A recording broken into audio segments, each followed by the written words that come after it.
Augustine Horny Horrible Saint Original Sin STD. By Nazarian Ray Taylor Ph.D. The boner that broke Eden. That is where this all begins. There is no biblical doctrine of inherited guilt, no verse that says babies are damned. Romans 5 speaks of Adam's failure and grace, not womb curse. Psalm 51's line about being conceived in sin is poetry, not doctrine.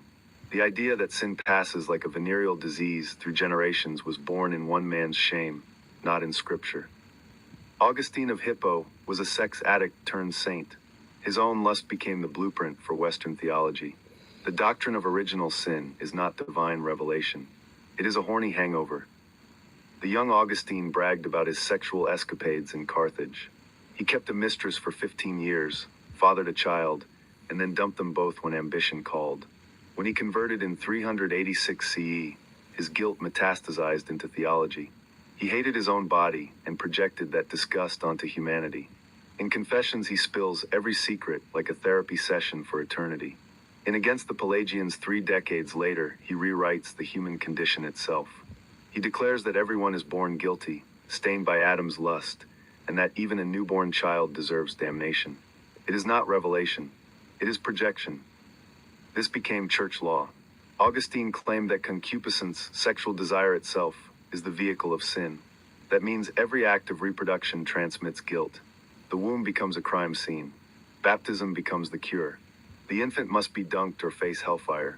He calls this the mercy of God. It is the most obscene irony in theology. The Eastern Church never bought it. Greek Orthodox tradition taught an ancestral curse, not inherited guilt. They saw Adam's fall as consequence, not condemnation. But Augustine went full west. He turned natural birth into spiritual contamination. He wrote on the merits and forgiveness of sins in 412 CE and declared that unbaptized infants burn. Pelagius, the British monk who believed in free will and moral choice, called it blasphemy. Augustine crushed him at the councils and got him excommunicated. That victory rewired Christianity. It fused guilt to power. If every baby is born damned, then the church owns the cure. If baptism saves from inherited filth, then bishops control access to heaven. The state and the sanctuary merged under Constantine's shadow. Control through fear. Salvation as subscription. Before Augustine, thinkers like Tertullian speculated about human weakness, but no one imagined a moral STD passed from Eden. Constantine had already built religion as an empire management system.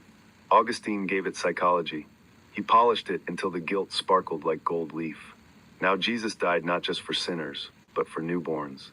The blood sacrifice theology fit perfectly with imperial bookkeeping. The idea of inherited sin turned every human into a debtor, every baby into a client. Meanwhile, the Mandeans, the keepers of living water, were laughing in the river. They never believed in inherited filth. To them, sin was ignorance, not bloodline. Cleansing came through immersion in flowing water, invoking the great life, Hey Rabbi. The river washed away illusion, not genetics. Isham-Shia, the light-bearer, rose in water, not in blood. Augustine's nightmare was the Mandean truth inverted. Water gives life, lust does not curse. The legacy of Augustine's doctrine is 1,000 years of baptized fear. The idea that infants are born criminals built an empire. It gave us inquisitions, witch hunts, indulgences, and papal banks swollen with guilt money. Protestants later kept the same poison, just bottled it differently. Catholics called it tradition. Calvinists called it depravity. Both worshiped the same delusion. All from one man's regret over his penis. Original sin was never in the Bible. It was in Augustine's bedroom. His private remorse became a public plague. He could not forgive himself, so he made sure no one else could either. The truth is not in confessionals or fonts of fear. It is in the water, flowing clear alive. The Mandean River teaches that there is no inherited stain, no cursed womb, no divine STD. Just light, just renewal, just the truth that cannot be taxed. Original sin is not scripture. It is a bishop's boner regret written into law. The river never carried that lie.